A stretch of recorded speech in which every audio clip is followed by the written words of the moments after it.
সরকার আমরা বসিয়ে দিয়েছি, কিন্তু সরকারের কাছে আমরা বসানোর পরে আমরা লাগাম ছাড়া দিয়ে গিয়েছি। আমরা হয়তো সেমিনার করছি, সভা করছি, সরকারও এখন বুঝে ফেলেছে যে এখন যারা যা করছে এগুলো দিয়ে আসলে কিছুই হবে না।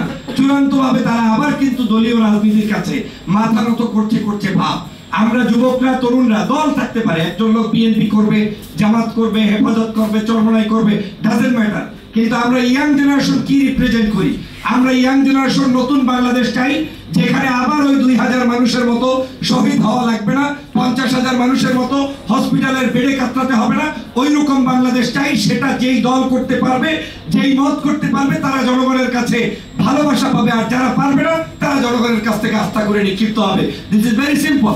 কিন্তু আমাদেরকে সেই জায়গাটা আজকে করে দিতে হবে, জাতির কাছে জানাতে হবে।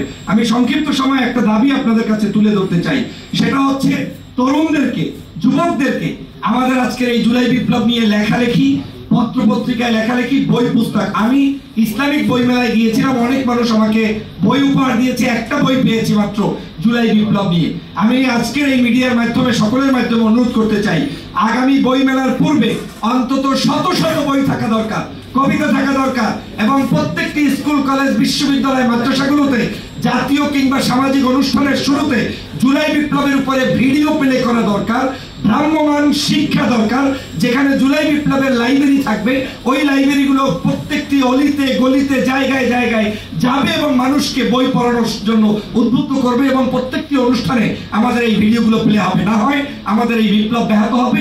আমি বিশ্বাস করি সংস্কার যা কিছু করি না কেন, সবার আগে সংস্কার করতে হবে যুব সমাজের দাবি এবং প্রত্যাশা। আগামী বাংলাদেশ সুন্দর হোক।